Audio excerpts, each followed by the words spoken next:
नमस्कार, दृष्टि आईएएस के इन न्यूज प्रोग्राम में आपका स्वागत है। आज के इन न्यूज का टॉपिक है भारत में कोरोना टीकाकरण की चुनौती। देख लेते हैं डायमेंशंस जिन पे हम आज की चर्चा करेंगे। सबसे पहले खबर पर नजर डालेंगे। भारत में कोरोना टीकाकरण के बारे में जानेंगे, संबंधित चुनौतियां और कारण, निष्कर्ष और अंत में रहेगा आपके लिए प्रश्न। तो चलिए सबसे पहले जान लेते हैं कि खबर क्या है। सरकार द्वारा प्राथमिकता समूहों से इतर 18 से 44 वर्ष तक के सभी लोगों के लिए वैक्सीनेशन शुरू कर दी गई है। ऐसे में पहले की अपेक्षा अब लोगों में टीकाकरण कराए जाने को लेकर कुछ कमी देखी जा रही है। मई में सभी के लिए शुरू हुई इस प्रक्रिया के कुछ दिनों बाद ही पिछले 8 सप्ताह के मुकाबले यह कमी सबसे कम आंकी गई। इसके अलावा टीकाकरण कराए जाने के मामले में शहरी तथा ग्रामीण स्तर पर भी विभाजित रूप परिलक्षित हो रहा है।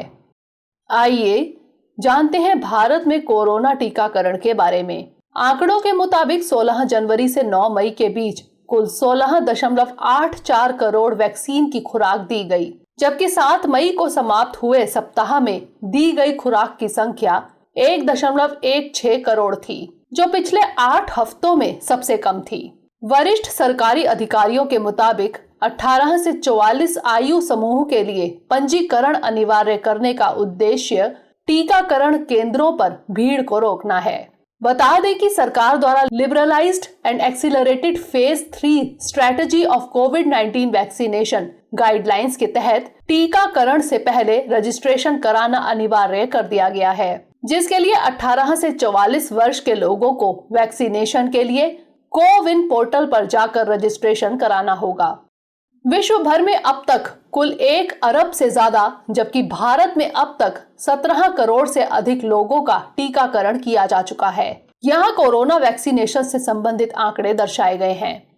एक और जहाँ वैक्सीन को लेकर देश भर में इसकी मांग व आपूर्ति में असमानता पहले से ही चुनौती बनी हुई है, वहीं अब इस नई प्रक्रिया के शुरू होने से गांव तथा कस्बों और बड़े शहरों के बीच भी टीकाकरण को लेकर असमानता देखी जा रही है। दरअसल इस बार गांवों तथा कस्बों के अस्पतालों की अपेक्षा बड़े शहरों में टीकाकरण के प्रति रुझान अधिक देखा जा रहा है।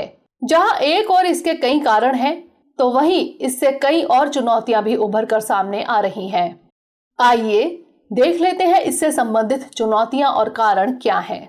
वैक्सीन में कमी की बात करें तो कोरोना वैक्सीन की भारत सहित दुनिया भर में कमी देखी जा रही है। ऐसे में कोरोना के लिए जिस तेजी के साथ नई नई वैक्सीन्स बन रही हैं, उसे देखते हुए इन टीकों की आपूर्ति में भारी कमी और असमानता पर सवाल खड़ा होता है। किंतु इसके कुछ कारण कहे जा सकते हैं।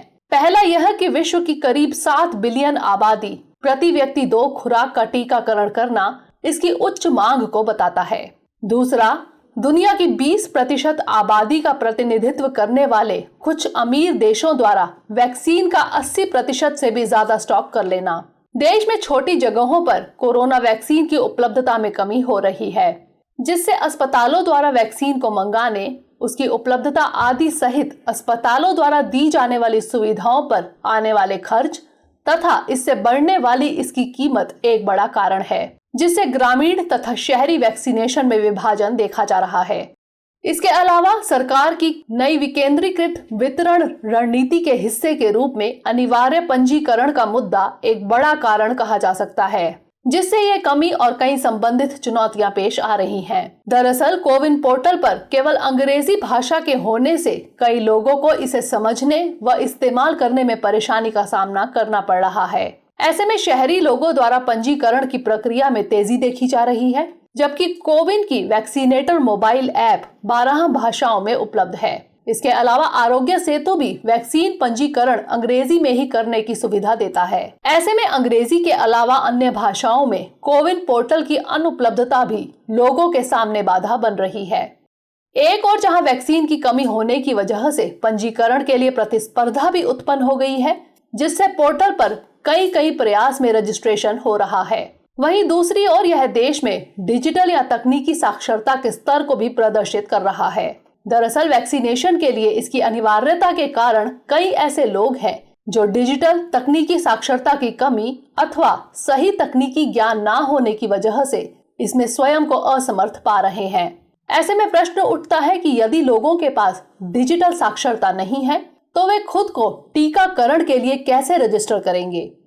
इसके अलावा अनिवार्य ऑनलाइन पंजीकरण में एक बड़ी समस्या सभी लोगों की इंटरनेट तक पहुंच भी है। जहां देश की आधी से कुछ अधिक आबादी की ही ब्रॉडबैंड इंटरनेट तक पहुंच है, जबकि ग्रामीण टेली घनत्व 60% से कम है, जिसमें बिहार, उत्तर प्रदेश, छत्तीसगढ़, झारखंड तथा मध्य प्रदेश सबसे कम टेली घनत्व वाले राज्यों में शामिल है। ऐसे में ग्रामीण और शहरी क्षेत्रों के बीच यह समस्या न सिर्फ एक विभाजन रेखा खींचती है, बल्कि आत्मनिर्भर भारत के सामने एक चुनौती भी पेश करती है। भारतीय दूरसंचार विनियामक प्राधिकरण यानी TRAI के अनुसार भारत का कुल दूरसंचार घनत्व 87% है, जिसमें 7 सर्किल दिल्ली, हिमाचल प्रदेश, केरल, पंजाब, तमिलनाडु, महाराष्ट्र और कर्नाटक में 100% से अधिक टेली घनत्व है, जो प्रति व्यक्ति एक से अधिक कनेक्शन को इंगित करता है। स्मार्टफोन के मामले में भी यही स्थिति है। ट्राई के मुताबिक भारत में प्रत्येक 100 लोगों में से 58 इंटरनेट ग्राहक हैं, जिसका मतलब है कि आबादी के एक बड़े व महत्वपूर्ण हिस्से के पास इंटरनेट कनेक्शन नहीं है। यह एक डिजिटल डिवाइड की ओर इशारा करता है। आइए जानते हैं ऐसे में निष्कर्ष क्या होना चाहिए। वर्तमान में भारत में प्रतिदिन 4 लाख या इसके आसपास मामले सामने आ रहे हैं, जो कि एक गंभीर चिंता का विषय है।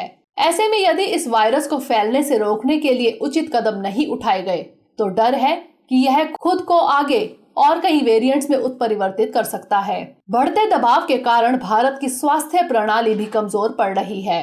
हालांकि भारत को वैक्सीन निर्माण के केंद्र के रूप में जाना जाता है और भारत स्पुतनिक वी, जैनसन और नोवावैक्स टीके तथा कई अन्य को स्वदेशी रूप से विकसित करने की दिशा में काम कर रहा है, किंतु टीके का निर्माण कच्चे माल की एक सहज आपूर्ति पर निर्भर करता है, जो कि अधिकतर आयात किए जाते हैं। साथ ही यह एक समय लेने वाली प्रक्रिया है, जिसे जल्दबाजी में नहीं किया जा सकता है। अतः उम्मीद की जा सकती है कि जल्द ही भारत में वैक्सीन आपूर्ति की समस्या हल होने पर इस टीकाकरण अभियान में तेजी आएगी और देश को इस महामारी से सुरक्षित करने में मदद मिलेगी। इसके अलावा ऑनलाइन पंजीकरण के मामले में सरकार का कहना है कि जो लोग ऑनलाइन पोर्टल का उपयोग नहीं कर सकते हैं, वे कॉमन सर्विस सेंटर में जाकर या IVRS कॉल सेंटर नंबर के माध्यम से अपना पंजीकरण करा सकते हैं। अब नोट कर लेते हैं आज का प्रश्न। भारत में कोरोना वैक्सीन के टीकाकरण अभियान में अपेक्षित रुझान और तेजी देखने को नहीं मिल रही है। इसके क्या कारण है? इससे निपटने के समाधान भी सुझाइए। तो ये था हमारा आज का सेशन। अगले सेशन में किसी नए टॉपिक के साथ मिलेंगे। तब तक के लिए धन्यवाद।